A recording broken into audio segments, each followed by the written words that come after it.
welcome to another episode of Non-Scripted Ramblings. I'm Kendall Richardson. Thank you so much for joining me, because oh my god, do we have an episode to discuss.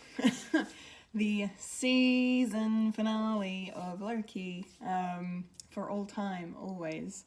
Another superbly appropriate title. I love these episode titles, they're so good. Wow. I don't even know, really. Again, I say this every time, I don't know where to start with this, because there's just so much to unpack here in this episode.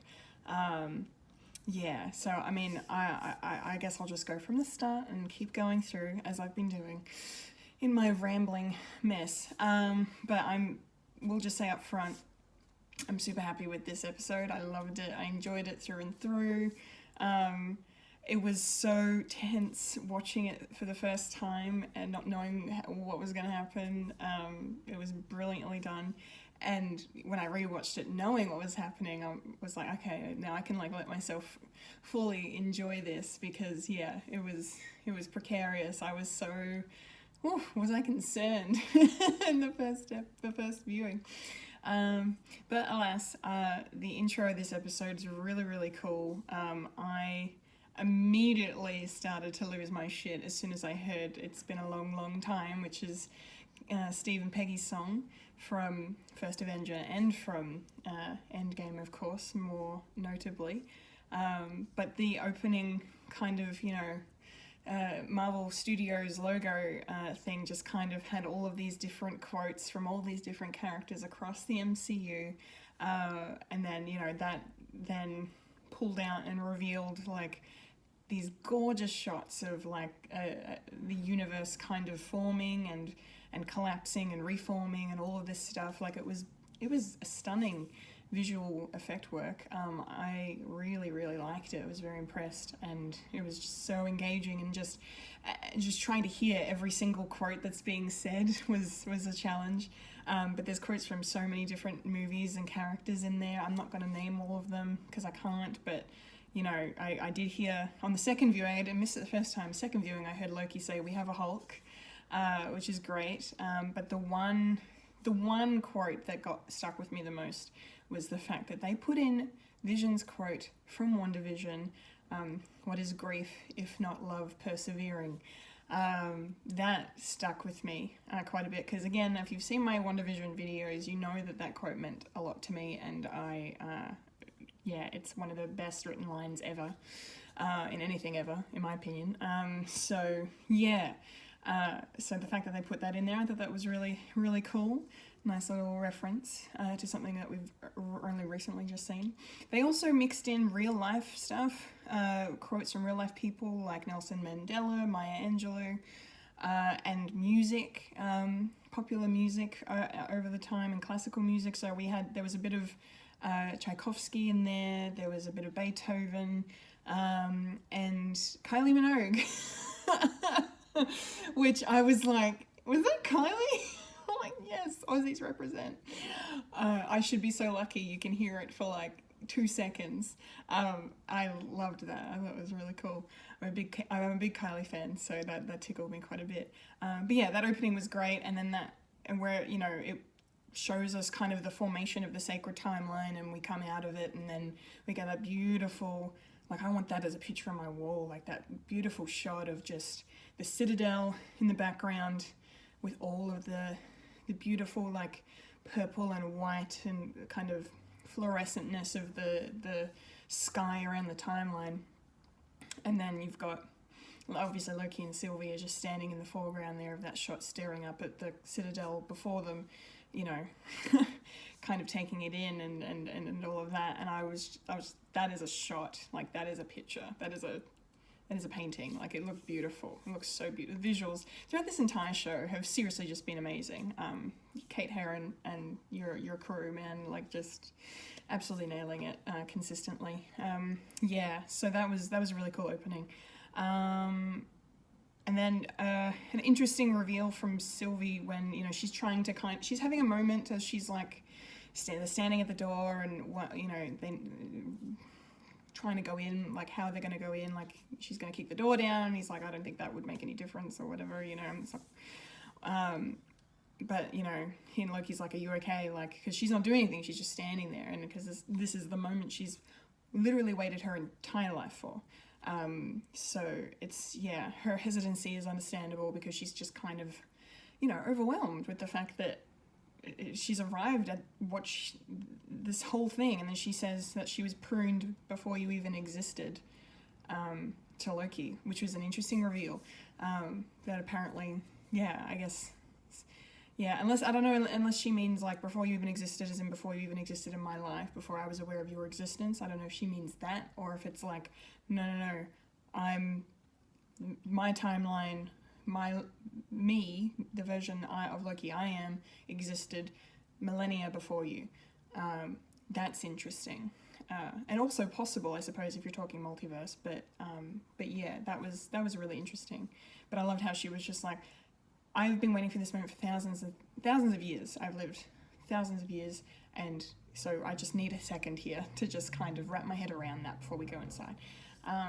So yeah, and then the door opens, and then they go inside, and yeah, and oh my god, it was so funny watching the reactions online to Miss Minutes suddenly appearing on the screen, because a lot of people jumped. For some reason, I didn't. I don't know why, because I get scared so easily. If you know me well, you'll know that I scare super easy, and I love horror films for some weird reason.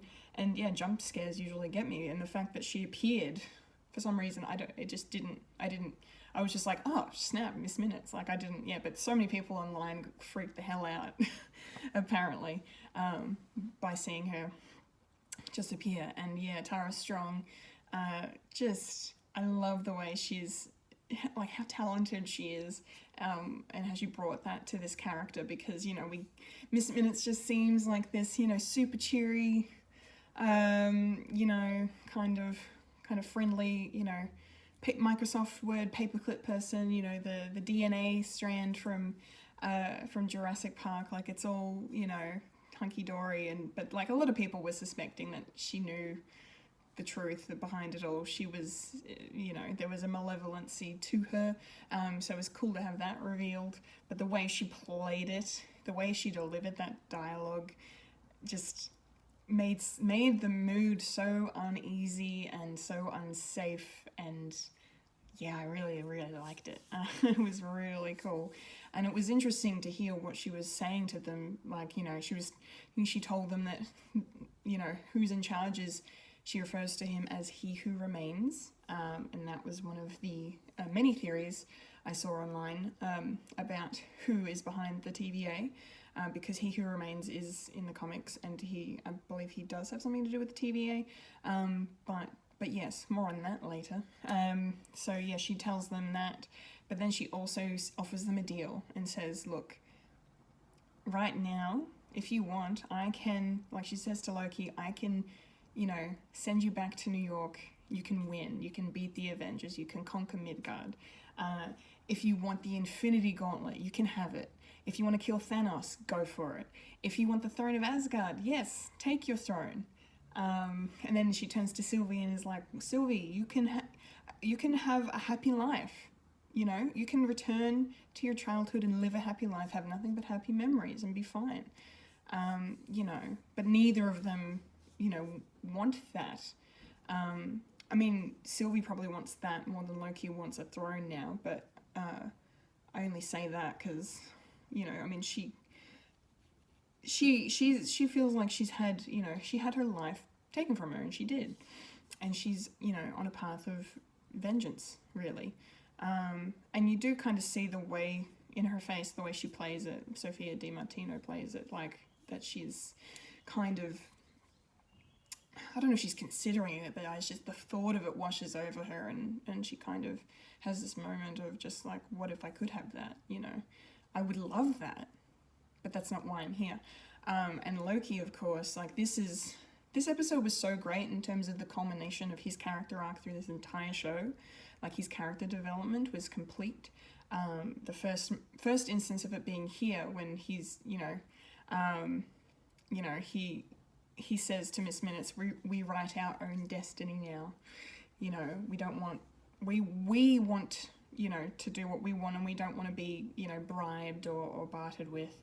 We're on a mission, and we're here to put a stop to, the sacred timeline, put a stop to whoever's behind this, so we can have free will and get on with our lives. We don't want, Loki doesn't want that throne anymore. He doesn't want any of that stuff. That's not who he is anymore. We got that last week when he was talking to Sylvie, and now here it is again, being kind of thrown in his face, like, you could have this. Your glory, is this your glorious purpose? Do you want this? And because I love the little flippant remark from Loki of like, and what do we want? Like, is that what we want? Like, how do you know what we want? I thought that was really good. But yeah, then we cut from there after, Miss Minutes is like, well, too bad, offer's off the table then. Good luck with that, she says, basically. And and then we cut back to the TVA, and we see Renslayer in her office, and Miss Minutes arrives and is downloading a file, but it's not the file she asked for. So last episode, Ravonna asked for files on the end of the beginning of time, the creation of the TVA, all of that. But now Miss Minutes has actually given her a different file. We don't know what that file is, but it's different to what she asked for, and she refers to He Who Remains by saying, he thinks this will be more beneficial for you, essentially. Which is confusing to everyone. But yeah, I guess my theories on that might be the fact that, because based on where we leave Renslayer at the end, like she says before she exits the episode, that she's in search of free will, basically. So that's that's interesting. I think she's a lot of people seem to think, and I kind of am inclined to agree, that she's going after Kang, or she's going after a younger version of He Who Remains in order to maybe incorporate herself into the TVA, I suppose, because she even says to Mobius, she's like, only one person has free will, the one in charge. And so I think she wants to know who that is, clearly still, but I think she's, she wants to be a part of that, I think. I don't think she likes the idea of the fact that everything has been a lie.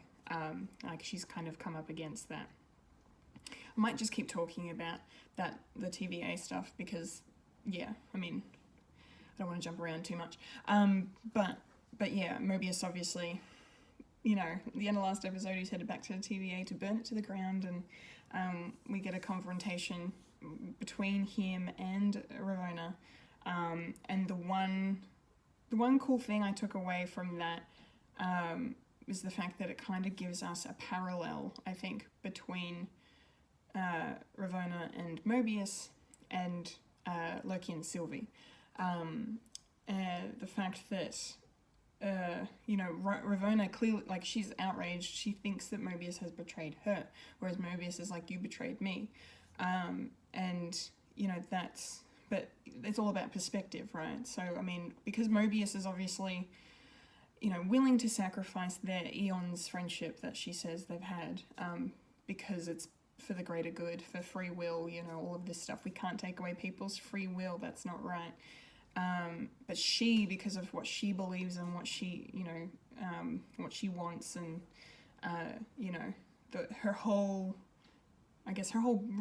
belief system resides on the TVA, and that's her life's work, and the fact that it's being threatened, and the fact that Mobius is a big part of that threat, and the fact that he chose 2 Loki variants over her, even though they've been friends for thousands of years, like that. So she's feeling betrayed.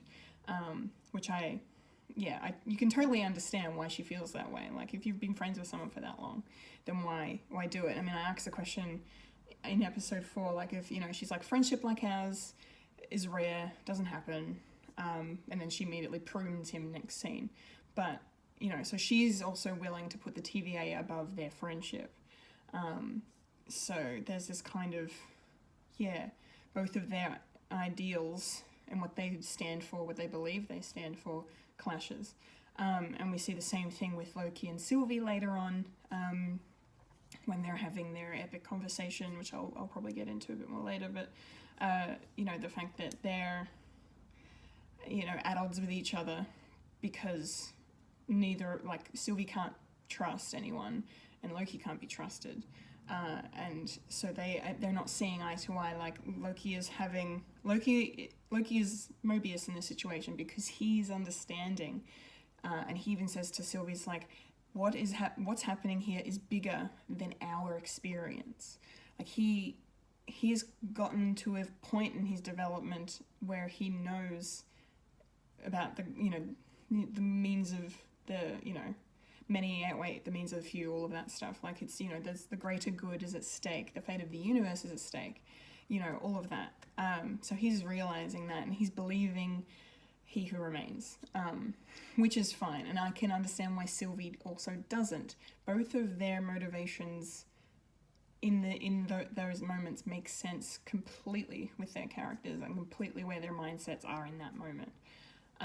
And again, Sylvie, similar to Ravonna, is feeling betrayed by Loki because they have only known each other a few days at this point, or maybe a week. Time is kind of wonky. So they haven't known each other that long, and because Sylvie spent thousands of years on the run, not trusting anyone ever, she's immediately going to think that Loki's going to betray. Like she said it last week, like, when all this is, when we get to the end of this, you're going to betray me, can I trust you? She's still doubting him. And then in this episode, like, it just takes one, a couple of things that He Who Remains says, like referring to Loki as a villain, and, telling Sylvie maybe you can't trust him. All of the, he puts all this doubt in her mind, which is interesting, considering, he wants them to get along so they'll take his job. But then again, he also doesn't care if he dies, really. Like, he'd rather not die, I guess, but he's like, I'm not going to stop you. But yeah, so Sylvie thinks Loki's betrayed her, and Loki thinks that Sylvie's betrayed. So it's the same kind of thing that happened with Ravonna and Mobius. Like, it's just, I really like that kind of parallel between those two scenes quite a bit. And then clearly Mobius let B-15 out of her little cell and sent her on a mission to, reveal basically to more of the hunters that the Minutemen, that what's actually happening and that they're all variants. So she, they find out where Ravonna came from. Go to the high school. You see the pens that she had, like one of the pens from earlier on is in like this jar of pens in her office, and I think it's Hunter D90, I think is the other hunter that comes in and captures B-15, and B-15's like, wait, and then another Renslayer variant walks in and she's got no idea what's going on, and so it blows the other hunter's mind, and it's, so we get that kind of cool reveal of like, okay, Mobius and B-15 are on this path to blow shit up, and that was the whole point of their mission and what they were going to do. But who knows where Ravonna's gone for real, but I do like the idea of her going to going to a younger version of Kang, I think, and maybe getting herself involved, and that could also tie into the end of the episode, which I'll get to later. What else shall I talk about? Okay, so after that we basically get our backstory exposition scene from He Who Remains, about all the different versions of himself, and how one of them discovered the multiverse, and then all of these different He Who Remains variants got together, and then things were fine, everything was peaceful, it was hunky-dory for a while, and then eventually some variants arose that were not so pure of heart, as he says, and then the multiversal war starts. So this is what really happened, as opposed to the propaganda video we saw earlier on in the show. And so basically then, He Who Remains, turns out he was the original one, the one who first discovered the multiverse, and he discovered Alioth and harnessed Alioth's power to stop the war, create a sacred timeline, create the TVA, and keep a handle on things. So we get all that awesome exposition done in such a really cool way. And yeah, I gotta say, seeing Jonathan Majors when when the elevator door opened and he was sitting there, I screamed. I was like, yes, we're doing Kang. Yeah, I had started to doubt myself, I have to be honest, because, you know, I have a bad habit of listening to other people and kind of losing my convictions a bit, because I was so convinced that Kang was behind this whole thing, but then after I talked to, you know, after last week, and then after I talked to many people about their thoughts and what they think, and a lot of them were like, no, I don't think it's Kang, like, he's going to be in Ant-Man 3, why would they set up a big villain like that here in this show, like, wouldn't that take away from the show, and I'm like, yeah, well, okay, well, maybe we'll get him in a post-credit scene, but then that didn't happen, and yeah, and so I was starting to think that maybe, you know, it was a Loki behind it. I think it would make sense as well if it had been a Loki variant behind the whole thing, but you know, everything I kind of thought about, the reasons why it was Kang, it makes the most sense. So yeah, so I'm glad that I kind of thought that. So I wasn't entirely surprised to see Jonathan Majors appear in this episode, but it was still very cool. And what a performance he gave. What a performance. Oh my god, I can't wait to see more of him. Yeah, I suppose the leading kind of theory on who remains is you know, he's obviously a version of Kang, but people seem to be thinking he's Immortus, which is, you know, the sole kind of survivor of this multiversal war who created the TVA and all of that stuff. But yeah, in the comics, I think Immortus, he was one of two options. Like, Kang got to like a crossroads when he discovered the timekeepers or whatever, and he was like, okay, you can diverge here and you can go back to being Kang and conquering all things, or you could become Immortus and, you know, and work with the timekeepers to maintain order in the timeline and all that stuff. And apparently in the comics they do both storylines, and Immortus is, yeah, the more benevolent version of Kang. You know, he's the one that sees the grander plan, the greater good. The whole reason he created the TVA and merged all the timelines together is because he's so scared of himself, all these other variants of Kang, that wreak chaos and destruction and devastation like we've not seen before. So that's just hectic. Yeah, so he's like, this is why I've done this. I've taken away people's free will, so, you know, so we can actually have peace and harmony, and there's, you know, all of that stuff. You know, so there's the illusion of free will, but no one really actually has it because he knows all. He says that he paved the road for them to walk on. He knows everything that's going to happen, and yeah, so I like the idea of him being Immortus, especially because apparently the purple kind of robe he wears is more in line with Immortus's look in the comics.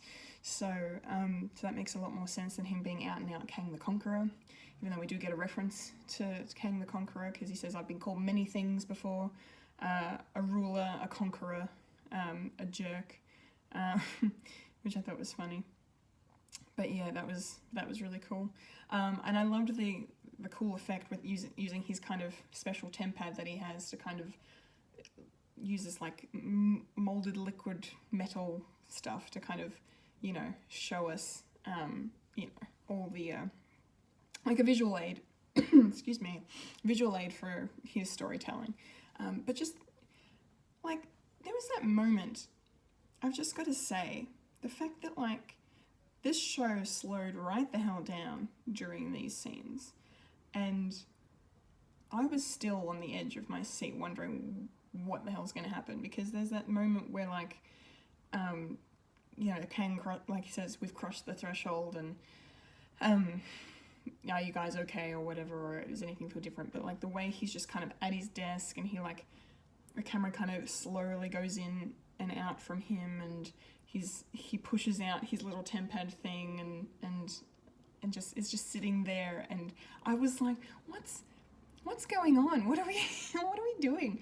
But like in a good way. I was just gobsmacked, like how this one man is holding our attention so succinctly like this, like just, and he's not even really doing anything. Like I was just very, very, very impressed. Yeah, it was fantastic. I really am looking forward to seeing more of Jonathan Majors as Kang or Immortus, however he next appears to us, that's for sure. Yeah, what else can okay, I think I'll just go straight into the end of the episode. Now,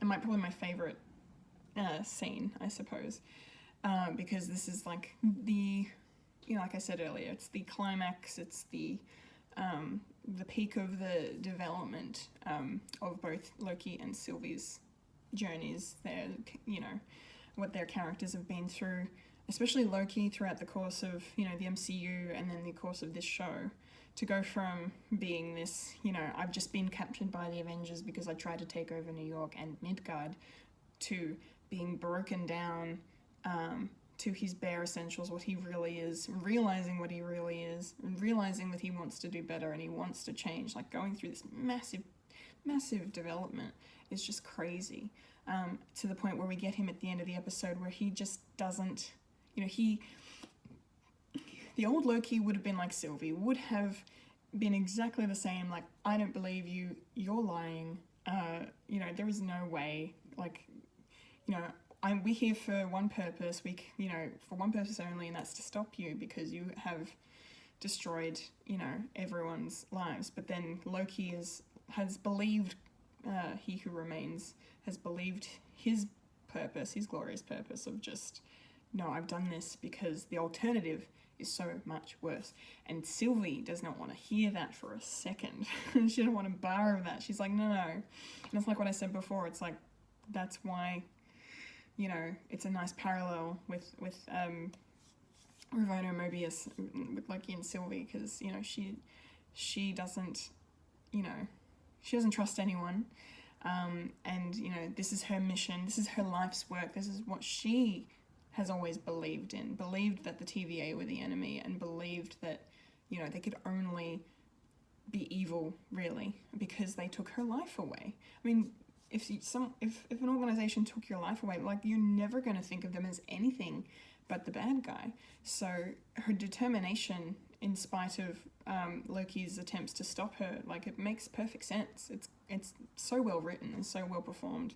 Like, so Sophia DiMartino and Tom Hiddleston just crushed it in this scene. Like, I loved how the dialogue was sparsed between the sword fighting and the magic using in the fight scene. Like, it was so well choreographed and staged. It looked amazing.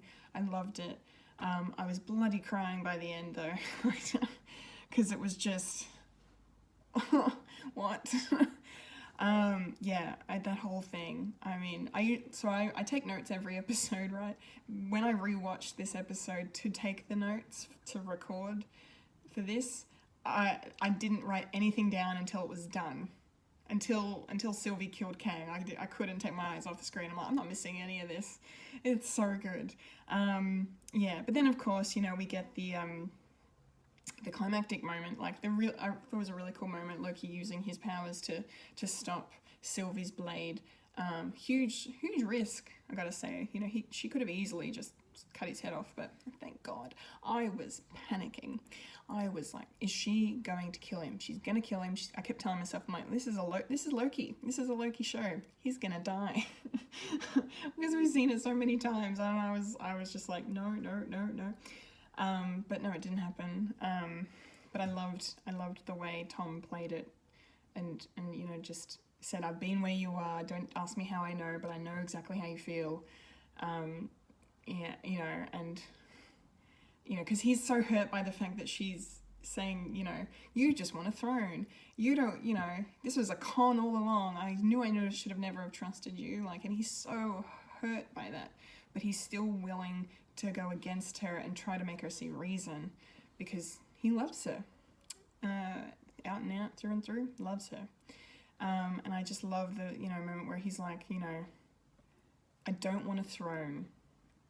I just want you to be okay. Like, that was, so nice. And the way Tom said it, and it's just beautiful.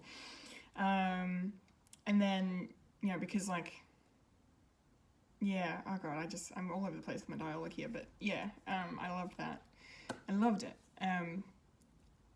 And Sylvie's so clearly emotional because she clearly cares for him. Like, she does. You can't deny that, especially in that moment. I don't think she wanted to fight. I think she realized that she, that Loki was telling the truth. Because he was holding back in that fight. That was not his full power. Like, she was barely holding back with the sword fighting and everything, and just trying to stop everything he was doing. But he didn't want to hurt her, so he wasn't, So I think she was, in that moment, she was realizing, that they love each other, and that, and that he truly does care, and he doesn't want to hurt her, and only wants what's best for everyone. He's been through this journey, but then she goes, after they kiss, she goes, but I'm not you. And that's when she sends him away. But yeah, I was not expecting a kiss at all. Especially because I'd seen things online where it's like Kate Herron says that the relationship between the two of them is more platonic than romantic. And I'm like, okay, that's fine. If that's what you're doing, I don't care. Either way, I'm happy. And then they kissed, and I was like, I think I literally squealed, oh my God, they did it. At the time, because I couldn't grasp the fact that they actually did that, especially because immediately I was like, oh my God, 80% of the fandom is going to be either really pissed or really creeped out, and I'm sorry to those people, but I'm totally okay with this. I've said it in my previous videos, and I'm not going to really go into it again, but it makes sense character-wise, it makes sense story-wise, but and then it wasn't even a proper romantic kiss anyway, because she just kissed him to distract him so she could grab Kang's TemPad thing and send him back to the TVA. I think she did it. I think she did it because she wanted to, but then also because as a means to betray him, basically, because she didn't really. It wasn't a super heated kiss or anything. They were just holding on the lips for a bit, and there was this beautiful sweeping shot. It looked nice, but there wasn't a lot of passion in it, and I think it's probably because also Loki's never had real love before, and it's what they said in episode 3. Never anything real, and this is the first time for him. At the very least, he's experiencing something real, and probably first time for her too, if she's, if she feels exactly the same, which, I still can't tell for sure, but I'm sure she does on some level. But the mission comes first, and so, she sends him away, kills Kang, and thus we have our multiverse of madness unleashed. And then the episode ends, my God, Loki's sent back to the TVA, and I was bloody crying, that one scene where the camera just slowly closes up on Loki's face, and just the utter devastation and heartbreak on Tom Hiddleston's face he's just amazing. I say it again and again, but it's true. That was just, what a performance. I was in tears, because she betrayed him. She used his feelings for her against him, and that's going to mess him up even more. So season 2 is going to be very interesting in that regard, that's for sure. But then the huge cliffhanger ending really was the fact that as soon as Loki finds Mobius, because right, I'm at the TV, I need to find Mobius and see if he's okay and what's going on, and he and B-15 don't know who he is, and then Loki's just like, what are you talking about, what's going on? And then we get the reveal of there's a Kang statue, and the Timekeeper statues are gone, and then credits. And I guess, my theory is it's an alternate universe. I think it's the most logical explanation for this, is that because the you know, the Citadel beyond time exists obviously beyond time and is not affected by it. So I feel like traveling through a portal on a tempad, unless you lock in to it, because up until that point there'd only been one TVA to travel to, right? Well, now there's multiple TVAs. And I'm guessing the TVA doesn't exist outside of time then, I suppose. So when Sylvie sent him back, you know, she didn't realise, maybe she didn't realise, I'd say she probably didn't realise that she was sending him to a TVA that had never had him there before, because Mobius had no idea who he was, and there was a Kang statue instead, so it just feels like that. The other theory is that, you know, it's got something to do with wherever Ravonna went and that she changed things and, you know, but then I'm like, no, I think that's different time travel rules. It's kind of hard to grasp these Avengers time travel rules sometimes, but I just think it's an alternate universe that he's been, you know, put into, and yeah, just what mind-blowing. And the whole time watching this, I'm like, okay, we're getting a season 2. It's happening. I don't care. Like, they've left so many unanswered questions. There is no way this is not continuing, right? And then yeah, that mid-credit scene happened. And I squealed. My God, did I squeal.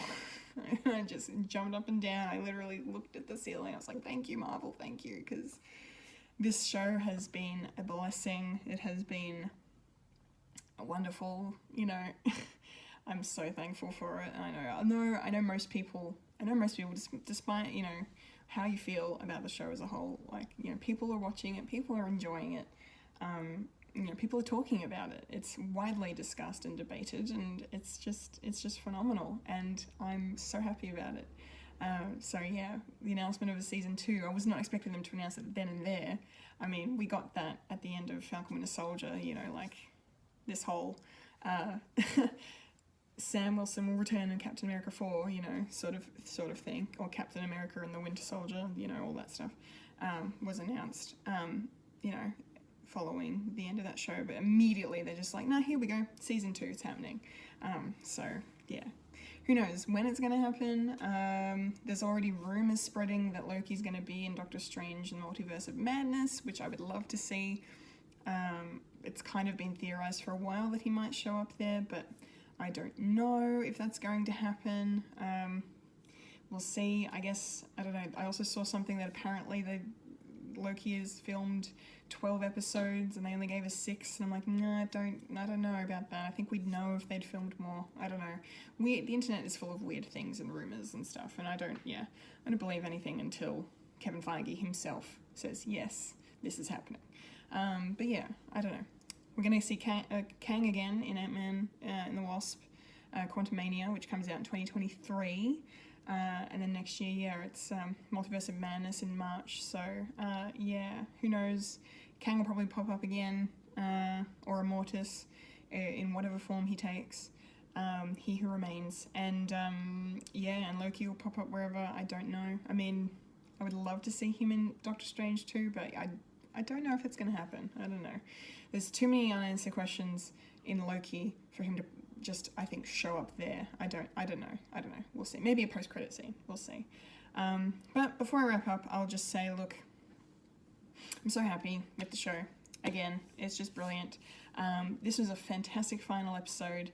Very, very different to WandaVision and Falcon and the Winter Soldier in terms of the way it's ended things, because those two shows kind of were more your stock standard final, you know, third act CGI battle, you know, action-packed, blah, blah, blah, whereas this episode managed to hold our attention with mostly just conversation and exposition, beautifully crafted tension, and gorgeous visuals. Like, it was just amazing. We didn't need a big epic fight, you know, in the sky to drive the point home, to stick the landing here. It was this and this only, and I think that's beautiful. Hats off to Kate Herron and Michael Waldron and all the cast and crew that worked on this show. It's better than what I could have ever dreamed. So thank you so much, and bring on season 2. All right, that'll do it for me. I have thoroughly enjoyed this. So yeah, I'll be back to do videos on What If, because that is coming very soon to Disney Plus. So stay tuned for that. And whatever else Marvel related that they throw at us in the next while I will be here to react and share my thoughts. So stay tuned for more from me. But until then, I've been a Kendall Richardson, and you've just experienced non-scripted ramblings.